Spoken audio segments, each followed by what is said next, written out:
Hi friends, welcome back to my channel.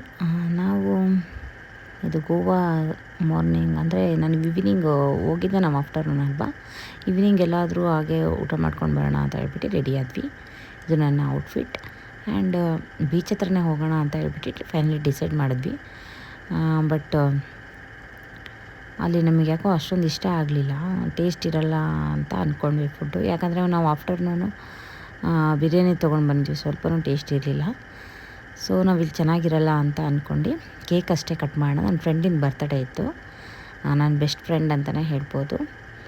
ನನ್ನ ಒಬ್ಬಿ best friend ಅಣ್ಣ, ಅವಳು ಕೂಡ ನನ್ನ ಬೆಸ್ಟ್ ಫ್ರೆಂಡು. ತುಂಬ ಏನು ಕಾಲೇಜ್ ಡೇಸಿಂದ ಏನಲ್ಲ, ರೀಸೆಂಟಾಗಲೇ ನನ್ನ ಉಬ್ಬಿ ಮತ್ತು ಅಣ್ಣ ಇಬ್ಬರು ಫ್ರೆಂಡ್ ಆಗಿರೋ ಕಾರಣ ಹಾಗೆ ನಾವು ನಿಯರ್ ಮನೆ ಹತ್ರನೇ ಇದ್ವಿ. ಸೊ ಹಾಗೆ ಫ್ರೆಂಡ್ ಆಗಿದ್ದಷ್ಟೇ, ಆದರೂ ತುಂಬ ಕ್ಲೋಸ್ ಫ್ರೆಂಡ್ ಅಂತಲೇ ಹೇಳಲಿಕ್ಕೆ ಇಷ್ಟಪಡ್ತೀನಿ. ತುಂಬ ಹಾರ್ಟ್ಲಿ ಒಳ್ಳೆಯವಳು. ಆ್ಯಂಡ್ ಅದಾದಮೇಲೆ ಆವಾಗ ನಾವು ಕೇಕ್ ಕಟ್ ಮಾಡೋಣ ಅಂತ ಹೇಳ್ಬಿಟ್ಟು ಸುಮ್ಮನೆ ಹಾಗೆ ಒಂದು ವಿಡಿಯೋ ಇರಲಿ ಅಂತ ಹೇಳ್ಬಿಟ್ಟು ತುಂಬ ಚೆನ್ನಾಗಿ ಇತ್ತು. ನೈಟ್ ಬೀಚ್ ಸೈಡೆಲ್ಲ ಲೈಟಿಂಗ್ಸ್ ಎಲ್ಲ ಸೊ ಹಾಕಿದ್ದೀನಿ. ಆಮೇಲೆ ಊಟ ಮಾಡ್ಕೊಂಡು ಮಾಡೋಣ ಅಂತ ಆಚೆ ಬಂದ್ವಿ. ಇದು ಯಾವುದೋ ರಿಲ್ಯಾಕ್ಸ್ ಅಂತೇಳಿ ಒಂದು ಹೋಟೆಲಲ್ಲಿ ಊಟ ಮಾಡೋಣ ಅಂತ ಹೇಳ್ಬಿಟ್ಟು ಫೈನಲಿ ಡಿಸೈಡ್ ಮಾಡಿದ್ವಿ. ಯಾರಾದರೂ ಹೋದರೆ ಬಿರಿಯಾನಿ ಮಾತ್ರ ತಿನ್ನೋಕ್ಕೆ ಹೋಗಬೇಡಿ, ಸ್ವಲ್ಪನೂ ಟೇಸ್ಟ್ ಇರೋಲ್ಲ. ಎಷ್ಟು ವರ್ಸ್ಟಾಗಿರುತ್ತೆ ಅಂದರೆ ನಮ್ಮ ಮನೇಲಿ ಚಿತ್ರಾನ್ನನೂ ಎಷ್ಟು ಬೆಟರ್ ಆಗಿರುತ್ತೆ ಅಂತಲೇ ಹೇಳ್ಬೋದು.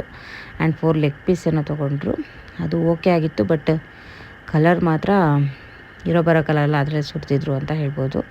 ಮತ್ತು ಬಿರಿಯಾನಿ ತೊಗೊಂಡ್ಲು ನನ್ನ ಫ್ರೆಂಡ್. ಮಧ್ಯಾಹ್ನ ತಿಂದಿದ್ದು ನೋಡಿದ್ರೆ ನಾನು ಫಿಶ್ಶು ತಾಲಿ ತೊಗೊಂಡೆ. ನೋಡೋಣ ಊಟನಾದರೂ ಅಟ್ಲೀಸ್ಟ್ ಚೆನ್ನಾಗಿರುತ್ತೇನೋ ಅಂತ ಹೇಳ್ಬಿಟ್ಟು. ಪರವಾಗಿರಲಿಲ್ಲ, ಬಿರಿಯಾನಿ ಹೋಲಿಸ್ಕೊಂಡ್ರೆ ಚೆನ್ನಾಗಿತ್ತು. ಚಪಾತಿ ಅಂದರು ಸಿಕ್ಕಾಬಟ್ಟೆ ಹಾರ್ಡಾಗಿತ್ತು ಅಂತ ಹೇಳ್ಬೋದು. ಫಿಶ್ ಫ್ರೈ ಎಲ್ಲ ಓಕೆ ಚೆನ್ನಾಗಿತ್ತು, ಅದೆಲ್ಲ ಆಯಿತು. ಆಮೇಲೆ ನನ್ನ ಅಣ್ಣ ಮತ್ತು ಉಬ್ಬಿ ಎಗ್ ರೈಸ್ ತೊಗೊಂಡ್ರಿ. ಎಗ್ ರೈಸ್ ಆದರೂ ಟೇಸ್ಟ್ ಮಾಡೋಣ ಹೇಗಿರುತ್ತೆ ಅಂತ ಹೇಳ್ಬಿಟ್ಟು ತಿಂದ್ಕೊಂಡು ನಾವು ಎಗ್ ರೈಸ್ ಚೆನ್ನಾಗಿತ್ತು ಅಂತ ಹೇಳಿದರು. ಆಮೇಲೆ ನಾವು ಬರ್ತಡೇಗೆ ಕೇಕ್ ಕಟ್ ಮಾಡೋಕ್ಕೆ ಮತ್ತೆ ಬೀಚ್ ಸೈಡ್ ಬಂದುಬಿಟ್ಟು ಕೇಕ್ ಕಟ್ ಮಾಡಿಬಿಟ್ಟು ನೈಟ್ ಬಂದ್ವಿ. ನೋಡ್ತಾ ಇರ್ಬೋದು, ಒಂದು ನೈಟಿಂದ ಕೂಡ ವೇವ್ ಹಾಕಿದ್ದೀನಿ. ನಾನು ಮಾರ್ನಿಂಗ್ ಕೂಡ ಒಂದು ವಿಡಿಯೋ ಮಾಡಿದ್ದೀನಿ, ತುಂಬ ಚೆನ್ನಾಗಿತ್ತು. ಲಾಸ್ಟ್ ವ್ಲಾಗಲ್ಲೂ ನಾನು ತೋರಿಸಿದ್ದೀನಿ, ಲಿಲಿವುಡ್ ಜಾಕ್ ಅಂತ ಹೇಳ್ಬಿಟ್ಟು ಚೆನ್ನಾಗಿದೆ. ಆ್ಯಂಡ್ ಮಾರ್ನಿಂಗ್ ಟಿಫನಿಗೆ ಬಂದ್ವಿ. ಇದು ಸಾಂಬಾರಂತೂ ಸ್ವೀಟು ಇಡ್ಲಿ ವಡೆ ತೊಗೊಂಡ್ವಿ ಎಲ್ಲರೂ. ಇಲ್ಲ ಯಾಕಂದರೆ ಬೇರೆ ಏನೂ ಟೇಸ್ಟ್ ಇಲ್ಲ ಅಂತ ನಮಗೆ ಅನ್ನಿಸ್ತು. ಸೊ ಇಡ್ಲಿ ವಡೆ ತೊಗೊಂಡ್ವಿ. ಇಲ್ಲಿ ಏನಪ್ಪ ಡ್ರಿಂಕ್ಸೇ ಫೇಮಸ್ ಅಂತ ಹೇಳ್ಬೋದು. ಪ್ರತಿಯೊಂದು ಹೋಟೆಲ್ ಮಾರ್ನಿಂಗ್ ಆಗಿರ್ಬೋದು ಅಥವಾ ಎಲ್ಲ ಹೋಟೆಲ್ಗಳಲ್ಲೂ ಶೋಕೇಶ್ ಥರ ಅಂತಲೇ ಹೇಳ್ಬೋದು. ಆ್ಯಕ್ಚುಲಿ ಎಲ್ಲ ಥರ ಡ್ರಿಂಕ್ಸುಗಳನ್ನು ಇಟ್ಟಿದ್ರು. ಡ್ರಿಂಕ್ಸ್ ಮಾಡೋರಿಗೆ ತುಂಬ ಖುಷಿಯಾಗುತ್ತೆ ಅಂತ ಅಂದ್ಕೊಳ್ತೀನಿ. ಆ್ಯಂಡ್ ಇದೇ ಹೋಟೆಲ್ ನಾವು ಟಿಫನಿಗೆ ಬಂದಿದ್ದು. ನಾಟ್ ಬ್ಯಾಡ್ ಅನ್ನೋ ಆಗಿತ್ತು. ಅದಾದಮೇಲೆ ಹಾಗೆ ಬೀಚ್ ಸೈಡ್ ಒಂದು ವಾಕ್ ಮಾಡ್ಕೊಳ್ತಾ ಹೋಗ್ತಾ ಇದ್ವಿ. ನನ್ನ ಫ್ರೆಂಡು ಮಾರ್ನಿಂಗ್ ಬೇಗ ಎದ್ದಿರೋ ಕಾರಣ ಅವ್ರು ಸ್ವಲ್ಪ ಬೀಚಲ್ಲಿ ಆಟಾಡಿ ಅವರು ಮತ್ತೆ ಫ್ರೆಶ್ ಅಪ್ ಆಗಬೇಕು ಅಂತೇಳಿ ರೂಮ್ ಕಡೆ ಹೋದರು. ಸೊ ನಾವೇ ಒಂದು ಸ್ವಲ್ಪ ಹೊತ್ತು ನನ್ನ ಮಗನಿಗೆ ಆಟ ಆಡಿಸ್ಬಿಡೋಣ ಅಂತ ಹೇಳ್ಬಿಟ್ಟು ಸುಮ್ಮನೆ ಅಲ್ಲೇ ಇದ್ವಿ. ತುಂಬ ಸೆಕೆ, ಎಷ್ಟು ಸ್ವೆಟ್ ಆಗ್ತಿದ್ವಿ ಅಂದರೆ ಅಷ್ಟು ಸೆಕೆ ಆಗ್ತಾಯಿತ್ತು.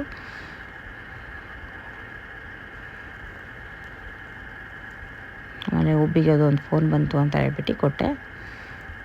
ಗೋವಾ ಸೈಡ್ ಬರೋರು ಸ್ವಲ್ಪ ಫುಡ್ಡನ್ನ ತುಂಬ ನೀವು ಲೈಕ್ ಮಾಡ್ಕೊಂಡು ಬಂದರೆ ವೇಸ್ಟೇ ಅಂತಲೇ ಹೇಳ್ಬೋದು. ಫುಡ್ ಚೆನ್ನಾಗಿರಲ್ಲ ಆ್ಯಂಡ್ ಕಾಸ್ಟ್ ಕೂಡ ಅಷ್ಟೇ ಇರುತ್ತೆ, ಕಾಸ್ಟ್ಲಿನೇ ಇರುತ್ತೆ. ಬಟ್ ಎಷ್ಟೇ ಕಾಸ್ಟ್ಲಿ ನಾವು ದುಡ್ಡು ಕೊಟ್ಟು ತಿಂತೀವಿ ಅಂದ್ರೂ ನಮಗೆ ನಮ್ಮ ಕಡೆ ಫುಡ್ ಅಷ್ಟು ಟೇಸ್ಟ್ ಸಿಗಲ್ಲ.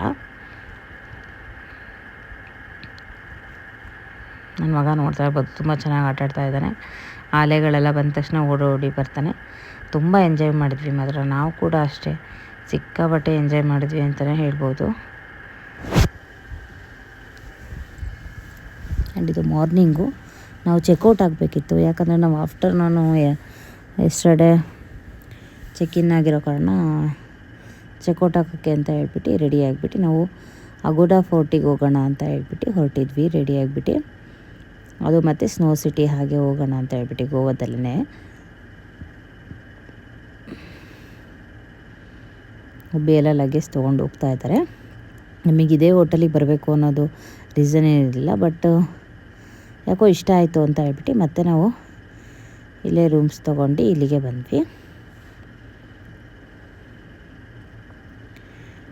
ಆ್ಯಂಡ್ ಇನ್ನೇನು ಆನ್ ದಿ ವೇ ರೀಚ್ ಆಗ್ತಿದ್ದೀವಿ. ಅಲ್ಲೇ ಒಂದು ಟೆಂಪಲ್ ಕಾಣಿಸ್ತು, ಹಾಗೆ ವಿಡಿಯೋ ಮಾಡಿದೆ. ಯಾವ ಟೆಂಪಲ್ ಅಂತ ಗೊತ್ತಿಲ್ಲ, ಸುಮ್ಮನೆ ಜಸ್ಟ್ ಒಂದು ಕಾಣಿಸ್ತಲ್ಲ ಅಂತ ಹೇಳ್ಬಿಟ್ಟು ಮಾಡಿದ್ವಿ. ಇದು ಅಗುಡ ಫೋರ್ಟಲ್ಲಿ ಟಿಕೆಟ್ ಎಲ್ಲ ತೊಗೊಂಡ್ಬಿಟ್ಟು ನೋಡೋಣ ಅಂತ ಹೇಳ್ಬಿಟ್ಟು ಹೊರಟ್ವಿ. ಇದು ಅತಿ ದೊಡ್ಡ ಪೋರ್ಟ್ ಅಂತಲೇ ಹೇಳ್ಬೋದು, ಗೋವಾದಲ್ಲಿ ಇರೋ ಅತಿ ದೊಡ್ಡ ಪೋರ್ಟು. ಆ್ಯಂಡ್ 17th ಸೆಂಚುರಿ ಗಳ ಕಾಲ ಇತಿಹಾಸ ಇದೆ ಈ ಪೋರ್ಟಿಗೆ. ಇದು ಒಂದು ಗೋವಾದ ಜೈಲ್ ಅಂತ ಕೂಡ ಹೇಳ್ತಾರೆ. ಜೈಲೇ ಇದು, ಆವಾಗ ಮಾಡಿರೋದು, ಪೋರ್ಚುಗೀಸರು ಕಟ್ಟಿಸಿರೋ ಅಂತಹ ಪೋರ್ಟ್ ಇದಾಗಿದೆ. ತುಂಬ ಏನು ಗೊತ್ತಿಲ್ಲ ಇನ್ಫಾರ್ಮೇಷನ್ನು, ಜಸ್ಟ್ ಅಲ್ಲಿ ನೋಡಿಬಿಟ್ಟು ನನಗೆ ಗೊತ್ತಿರೋದನ್ನು ಹೇಳ್ತಾ ಇದ್ದೀನಿ. ಏನಾದರೂ ತಪ್ಪಿದರೆ ನನಗಿನ ಜಾಸ್ತಿ ಗೊತ್ತಿದ್ರೆ ಕ್ಷಮಿಸಿ. ಓಕೆ, ನನಗೆ ಗೊತ್ತಿರೋದನ್ನು ನಾನು ಹೇಳ್ತೀನಿ ಅಷ್ಟೇ.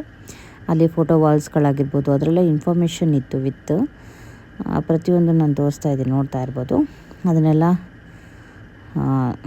ನೋಡ್ಲಿಕ್ಕೆ ಸಿಗತ್ತೆ. ಕ್ರೌಡು ಇತ್ತು, ತುಂಬ ಬಿಸಿಲಿರೋ ಕಾರಣ ನಿಲ್ಲಕ್ಕಾಗ್ತಿರಲಿಲ್ಲ, ಅಷ್ಟು ಬಿಸಿಲಿತ್ತು.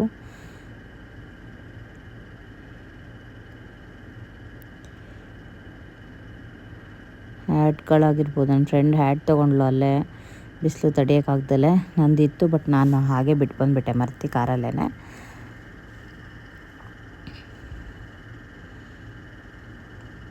ಬೀಚ್ ವ್ಯೂ ಅಂತೂ ಇಲ್ಲಿಂದ ಮಸ್ತ್ ಕಾಣುತ್ತೆ ಅಂತಲೇ ಹೇಳ್ಬೋದು. ತುಂಬ ಚೆನ್ನಾಗಿತ್ತು, ಕಾಮ್ ಆ್ಯಂಡ್ ಕೂಲಾಗಿತ್ತು ಅಂತಲೇ ಹೇಳ್ಬೋದು. ಬೀಚ್ ನೋಡೋಕೆ ಇಷ್ಟ ಆಗ್ತಾಯಿತ್ತು, ಬಟ್ ಅಲ್ಲಿರೋ ಬಿಸಿಲಿಗೆ ನಿಲ್ಲಕ್ಕಾಗ್ತಾ ಇರಲಿಲ್ಲ, ಅಷ್ಟು ಸುಟ್ಟೋಗ್ತಾ ಇತ್ತು. ಅಲ್ಲಿ ಸೆಂಟರ್ ಒಂದು ಲೈಟ್ ಹೌಸ್ನ ನಾನು ತೋರಿಸ್ದೆ, ಅದು ಅಷ್ಟೇ ತುಂಬ, ಅಂದರೆ ಗೋವಾದಲ್ಲೇ ದೊಡ್ಡ ಲೈಟ್ ಹೌಸ್ ಅಂತಲೇ ಹೇಳ್ಬೋದು. ಆ್ಯಂಡ್ ಇಲ್ಲಿ ನೀರೇನೋ ಶೇಖರಣೆ ಮಾಡಿಡ್ತಾಯಿದ್ರು ಅಂತ ಹೇಳ್ಬಿಟ್ಟು ಅನಿಸುತ್ತೆ. ಆ್ಯಂಡ್ ಕೂಗಿದ್ರೆ ಎಕೋ ಬರ್ತಾಯಿತ್ತು, ನೀರೆಲ್ಲ ಬತ್ತೋಗಿತ್ತು. ನನ್ನ ಮಗ ಹಾಗೆ ಟೆಸ್ಟ್ ಮಾಡ್ತಾಯಿದ್ದ, ಕೂಗಿ ಎಕೋ ಬರೋದನ್ನೇ ಅಬ್ಸರ್ವ್ ಮಾಡ್ತಿದ್ದ.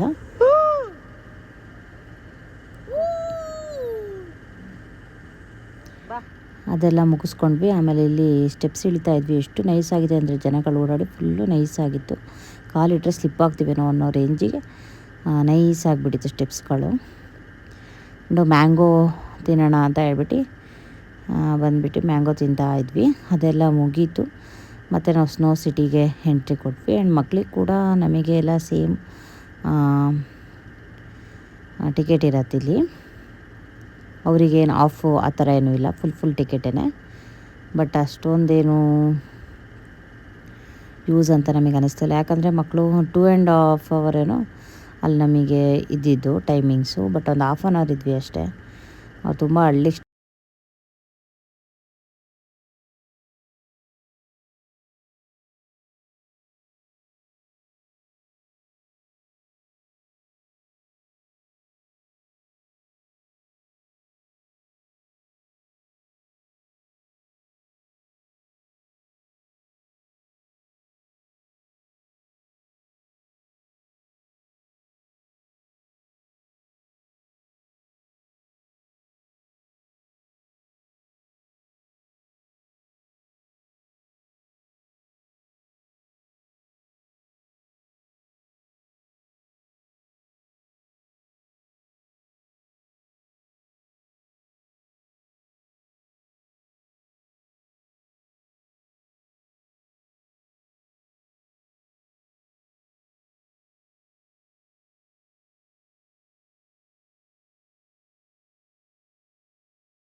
ಇದೇ ಫೋಟೋಸ್ ನಾನು ಅಲ್ಲಿ ಸ್ನೋ ಸಿಟಿಯಲ್ಲಿ ತೆಗೆಸ್ಕೊಂಡಿದ್ದು.